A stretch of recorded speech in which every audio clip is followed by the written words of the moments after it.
Que Dios le bendiga, hermanos, en este día. Y quisiera que hoy pudiéramos meditar en la palabra de Dios, en uno de los salmos que David usaba para la liturgia en el templo. Lo usaba para recordar aquellos momentos de angustia, aquellos momentos donde necesitó que el Señor lo ayudara. Y pensaba en esto porque estamos ya a más de un año de que ha empezado esta pandemia y realmente estamos viviendo tiempos muy difíciles. Me recuerdo el año pasado que yo decía que era algo que iba a durar bastante tiempo, que no iba a ser sencillo, era lo que se estaba diciendo. Inclusive estamos en una nueva fase donde viene una nueva ola, donde hay diferentes pensamientos, donde hay nuevas incertidumbres y un año donde hemos tenido pérdidas, no solamente material, no solamente afectiva, hemos perdido un montón de cosas que teníamos, un montón de sueños, un montón de pensamientos, un montón de ilusiones que teníamos, que íbamos a hacer. Inclusive esta pandemia nos tomó también por sorpresa en uno de los meses donde uno empieza a decir, bueno, este año empiezo con esto, empiezo con aquello, en marzo del año pasado. Pero eso todo cambió, eso todo viró, eso nos hizo tomar otro rumbo, cambió por completo nuestra vida, cambió por completo nuestra manera de ser, nuestra manera de hacer las cosas, nuestras maneras de ver las cosas, cambió completamente todo. Y realmente se piensa y se está pensando que el mundo va a tomar otro rumbo después de todo esto. Pero el mundo cambia, el tiempo cambia, las cosas cambian, pero si hay algo que no cambia es la palabra de Dios. Y David recordaba esos tiempos de angustia en este salmo, y yo quiero invitarlos a que puedan abrir sus Biblias en el capítulo número 40 de los Salmos, y que dice el versículo 1: pacientemente esperé a Jehová, y se inclinó a mí y oyó mi clamor, y me hizo sacar del pozo de la desesperación, del lodo cenagoso. Puso mis pies sobre peña y enderezó mis pasos. Puso luego en mi boca cántico nuevo, alabanza a nuestro Dios. Verán estos muchos y temerán y confiarán en Jehová. Vamos a meditar en este pasaje, en estos versículos, estos 3 primeros versículos del Salmo. Y para empezar, quiero contar una historia de un pastor que cuando era joven, en una isla muy pobre, en Centroamérica, que ellos necesitaban para comer, no tenían a su papá. Su papá no estaba con ellos porque tenía que salir de la provincia donde estaba para ir a trabajar y les enviaba el dinero. Y eran 3 hermanas y él, el hermano mayor, y su mamá, que estaba embarazada, y contaban con solamente 25 centavos para comer por día. Ahora, la ilusión de él era poder comprarse una cometa, un barrilete para poder disfrutar, algo que por ahí los que somos un poquito más grandes, los que tenemos algunas canas, sabemos lo que es. Por ahí algunos que todavía no peinan canas ni saben lo que estamos hablando, pero él quería comprarse un barrilete, una cometa, que valía 5 centavos. Y él anhelaba tener esa cometa y él estaba ilusionado, pero con la situación que vivían no había posibilidad de tener esa cometa, porque o comían o jugaba. Hasta que un día su mamá, haciendo un esfuerzo, le consigue esos 5 centavos para comprar ese barrilete que tanto quería. Y él va contento y alegre a comprar eso, y en el camino se da cuenta de que con esos 5 centavos podía comprar el material para hacerse la cometa, para hacerse el barrilete. Y tal es así que va y compra, y cuando pregunta los precios, cuando averigua los precios, se da cuenta que el material que podía comprar con esos 5 centavos le alcanzaba para hacer 8 cometas. Así que él, contento, compró y dijo, la podría hacer yo.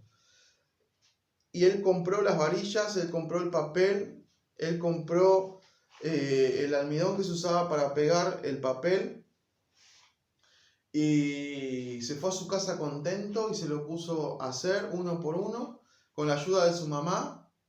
Y al terminar el día, él no tenía una sola cometa, sino que tenía 8. Y tan contento estaba de que al otro día iba a ir al colegio y estaba esperando que terminara la salida del colegio para poder vender sus cometas. Y al terminar el día, él había vendido esas 8. Y con lo que vendió y con lo que le sobró, obviamente pudo empezar a fabricar más cometas. Y él cuenta en la historia de que él se convirtió en un empresario del barrilete, un empresario que fabricaba cometas, y con eso pudo ayudar a su familia a salir. Cuando se quiso dar cuenta, ya no estaban tan necesitados de esos 25 centavos por día, porque ampliamente les sobraba para comer eso. ¿Por qué les digo esto? Porque justamente la angustia de esta pandemia, la angustia que hemos tenido por las pérdidas del trabajo, por los problemas económicos, por las cuestiones de no poder estar con la familia, no poder estar con los nietos, no poder estar con los hermanos, no estar compartiendo con mis familiares, no poder celebrar cumpleaños, no poder abrazar. Yo no sé si a ustedes les pasan, pero yo por ahí estoy mirando una película o estoy mirando algo en televisión de años atrás, y cuando veo que la gente se abraza o está sin barbijo, me suena extraño. Digo, no, pero tienen que tener barbijo, pero se tienen que poner alcohol. ¿Cómo puede ser que se estén acercando tanto? Y me parece extraño. Yo estoy todos los días, 8 horas por día, siempre con barbijo y máscara, 8 horas constantes todos los días, 6 días a la semana, y conviviendo todo el tiempo con el coronavirus. Y gracias a Dios todavía no he tenido inconvenientes, pero de los 82 personas que somos, 74 ya se han contagiado de coronavirus. Y gracias a Dios nadie ha pasado por nada grave, pero estamos viviendo un tiempo donde parece que las balas pasan cerca, o que algunos cercanos, e inclusive algunos de nosotros, nos ha pasado tener que pasar por esta enfermedad. Hace un mes atrás hablaba con un pastor de otro país que hablaba conmigo, que había tenido coronavirus, y dice, la verdad que estoy mal, no por lo que me pasó físicamente, sino por lo que me pasó psicológicamente, porque yo creía que me iba a morir, yo creía que iba a dejar a mi esposa y mis 3 hijos por tener este virus. O sea que la angustia, la ansiedad que estamos viviendo en este tiempo no tiene otra cosa que buscar a Dios. Y como dice el Salmo, pacientemente esperé a Jehová. Y hay una cuestión que tiene que ver con, uno dice, bueno, hay que tener paciencia, pero ¿hasta cuándo tengo que esperar? ¿Hasta cuándo Dios me va a escuchar? Y a lo que tiene que ver este salmo es que justamente nosotros tenemos que acercarnos a Dios, buscar a Dios en medio de la necesidad, en medio del problema, en medio de la angustia, y decir, Señor, yo ya no puedo más, yo te necesito, yo necesito que tú me des una solución, que tú inclines tu oído a mi oración y que escuches mi clamor. ¿Y saben qué? Dios va a empezar a escuchar el clamor. Pero hay una cosa que yo pensaba, y por eso hablaba de esta ilustración, que hay algo que tiene que pasar en nosotros donde es un clic que se produce, que Dios empieza a actuar, Dios empieza a obrar. Parece que nosotros muchas veces tenemos que tocar fondo. Hay un dicho que dice: Dios aprieta pero no ahorca. Hay puntos donde la necesidad es tan grande, la angustia es tan grande, que llega un momento que tenemos que rendirnos, porque el salmista habla de que está en un pozo, en medio de la desesperación, del lodo cenagoso. O sea que no solamente estaba caído en un pozo, estaba a oscuras, y encima estaba en el lodo cenagoso que lo atrapaba. Y es muy probable que tú estés atrapado en este tiempo. Es muy probable que tú no tengas salida. Es muy probable que tú mires hacia arriba y no tengas escapatoria. Ahora, pero dice que buscó a Dios, Dios se inclinó. ¿Vieron cuando alguien está en el pozo y qué pasa? ¿Alguien para ayudarlo qué hace? Se asoma para mirar y preguntar: ¿necesitas ayuda? Y sí, necesito ayuda. Y eso es lo que el Salmo está hablando, de que nosotros tenemos que hablarle a Dios y decir: Señor, yo te necesito que tú hagas esto conmigo. Pero no es quedarnos esperando, porque eso es algo que quiero que podamos aprender hoy.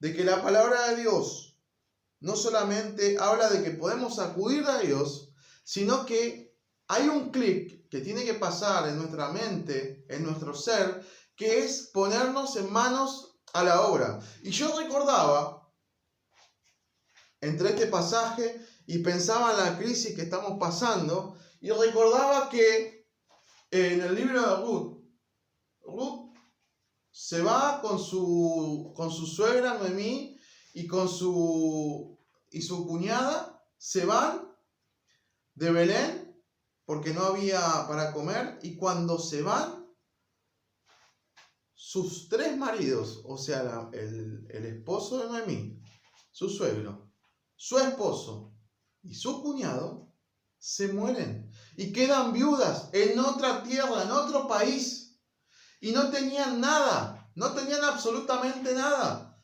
Así que decidieron irse de nuevo a su tierra, y una de las cuñadas no quiso ir, su cuñada no quiso ir, y tanto Noemí como Ruth se fueron de nuevo a Belén. Pero hay algo que pasó.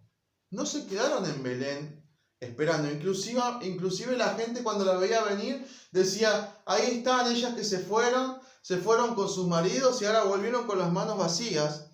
Pero una cosa que hizo Ruth, lo primero que hizo es ir a los campos donde cosechaban, y ella recogía de lo que se le caía a aquellos que cosechaban. Y con eso comía. Tal es así que poco a poco fue cayendo en gracia en el dueño del campo y terminó siendo la dueña del campo. Algo pasó. En medio de la angustia, en medio de la desesperación, buscó a Dios, se acercó a Dios, porque ella dijo que su Dios iba a ser mi Dios. Le dijo a Noemí. Ella era pagana, y ella en ese momento eligió el Dios de Noemí. Y eso cambió.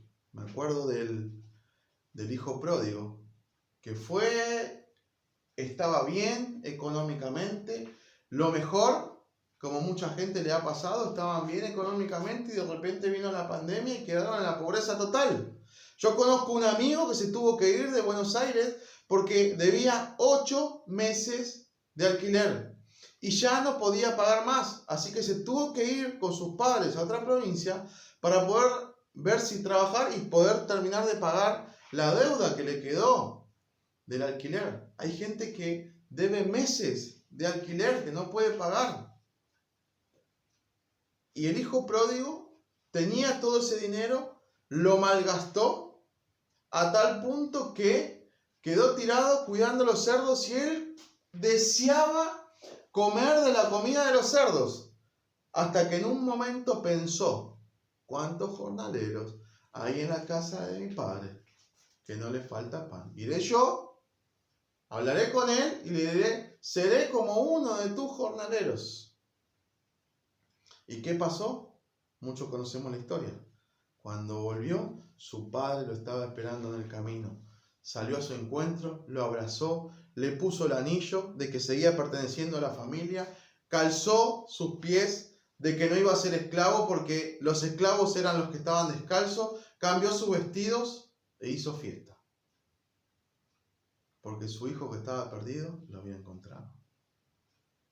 Pero hay otro caso en la Biblia y podemos encontrar un montón, pero en que Jesús estuvo en el momento de angustia más grande de su vida, que fue en el Getsemaní, orando en el Getsemaní, diciendo, Padre, pasa de mí esta copa. Yo no quiero ser crucificado. Yo no quiero pasar por este martirio, Padre. Necesito que tú me ayudes, que encuentres otra solución. Pero Señor, que se haga tu voluntad. Tal era la angustia de Jesús. Tal era la angustia de nuestro Señor, que dice que sudaba sangre de la angustia que tenía. Y él siguió buscando y él siguió buscando a Dios pacientemente. Buscó a Jehová y él fue crucificado. Él padeció, pero él venció. Él venció para que nosotros hoy podamos tener salvación. Él también tuvo que hacer ese clic. Él también tuvo que decidir ir a la cruz. Y fue a la cruz por ti. Fue a la cruz por mí. Y a través de la Biblia nosotros podemos ver cómo personas que estaban en el pozo, cómo personas que estaban en medio de la desesperación, Dios los sacó adelante. El que sí estuvo en un pozo fue José, que lo tiraron sus hermanos, por envidia lo tiraron. Y luego los que lo rescataron para venderlo como esclavo. Y él vivió, no solamente que salió del pozo, sino que él seguía en el pozo, pero él seguía confiando en Dios que él iba a ser y terminó siendo el gobernador de Egipto. ¿Por qué? Porque su actitud era diferente. Hoy nosotros tenemos que tener otra actitud, porque dice, y me hizo sacar del pozo de la desesperación, del lodo cenagoso, puso mis pies en tierra firme sobre la peña y enderezó mis pasos, empezó a dirigir mi camino y puso luego en mi boca un cántico nuevo, algo diferente. Por eso, mi hermano, mi hermana, en este día, Dios quiere poner un cántico diferente. Tal vez tú ya no sabes qué hacer, tú no sabes para dónde ir. Hoy Dios va a hacer el milagro, pero tú tienes que pedírselo. Él hoy se está inclinando hacia ti, escuchando tu clamor y te está tirando esa soga para que tú puedas salir de ahí. Y Él te va a sacar, Él va a enderezar tus pies y todo va a cambiar. Este año va a ser diferente porque Dios va a enderezar tus pies, va a enderezar tus pasos, va a haber un nuevo cántico de alabanza a nuestro Dios, y dice que lo verán muchos y temerán, porque verán el testimonio de lo que tú has sido y lo que tú vas a hacer. Porque Dios, cuando llega a nuestras vidas, cuando Dios llega a nuestro ser, nos cambia y nos transforma completamente. Vamos a orar en este día, y yo te pido que tú pongas en esta oración y que tú le puedas decir al Señor, Señor, yo estoy angustiado, yo estoy en este pozo, yo estoy atrapado por este lodo, yo estoy atrapado por esta desesperación, por esta angustia. Yo necesito, Señor, que tú me saques de este pozo, que tú me saques. Las expectativas no son buenas, las esperanzas no son buenas, pero mi esperanza, mis expectativas están en ti en este día, y por eso pongo mi confianza en ti. Tal vez tú estás alejado de Dios en este tiempo.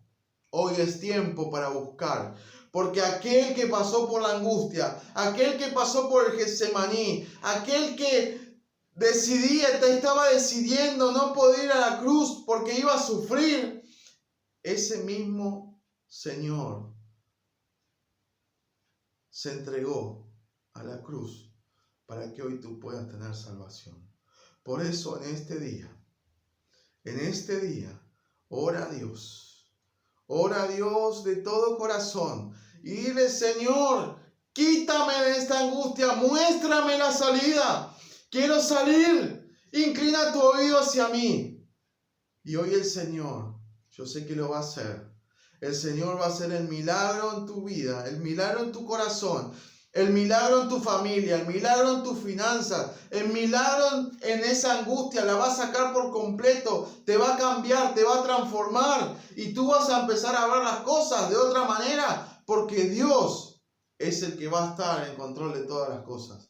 Por eso, Señor, oramos y te damos gracias por todo lo que tú vas a hacer y por todo lo que tú estás haciendo hoy. En el nombre de Jesús. Amén. Que Dios te bendiga y el Señor hará milagros en tu vida.